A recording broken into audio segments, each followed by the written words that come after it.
Bačgoň, ktorý túto nepríjemnú strelu zneškodnil v 4. minúte. Ešte je pri lopte Vrbančič.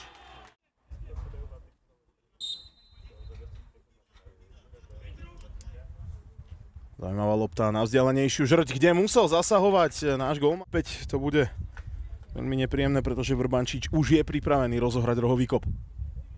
Tentokrát lopta na bližšiu žrť a na zadnej naskakoval opäť Luka Vrbančič. Lopta na vzdialenejšiu zrť alebo na cvičený signál. Bačgoň musel reagovať. Máme ich chybičku a trošku to driemkanie.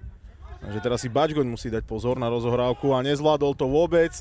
Napokon jeho čarovný zákrok hlavou proti. Už výborne sa odputal od svojich strážcov. Rehuš posúval loptu na Záhradníka. Všetko bolo v poriadku. Záhradník páli nad. 27. minúta. Brajkovič má proti sebe Timoteja Hranicu. Brajkovič, výmena lopty s Vrbančičom. Brajkovič! Po pol hodine hry brániaceho Noaha Peša. Každopádne Oravec môže manévrovať s loptou. Oravec už je v pokutovom území. Jeho prihrávka hľadala Zorana Záhradníka, ale našla. V modernom futbale nebáť sa hrať individuálne. Teraz po chybe v rozohrávke Chorvátska môžeme streliť vyrovnávajúci gól. A toto je ďalšia vec, ktorá trápi našim mladým reprezentantom. Aj on určite pozorne sleduje tento zápas a to, ako si počínajú jeho zverenci.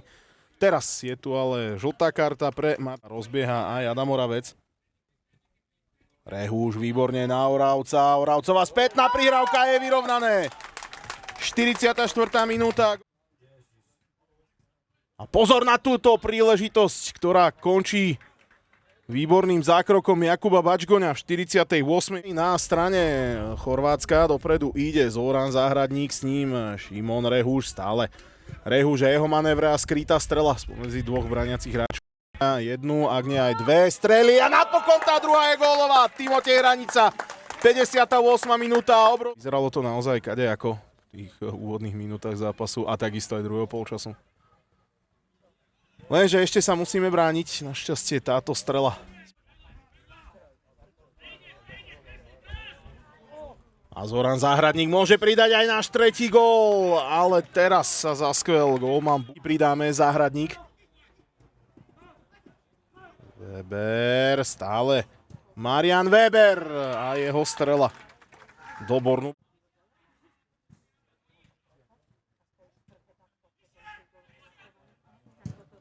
A pozor na túto bombu, ktorú vyslal Marko. Ale Maximilian Marko, až teraz sa mu rozbieha Tadeáš Hajovský, ktorý už je pri lopte Hajovského strela. Ročníky 2005 a 2004 sa môžu porovnávať s tými najlepšími a Zoran Záhradník zaklincoval svoj.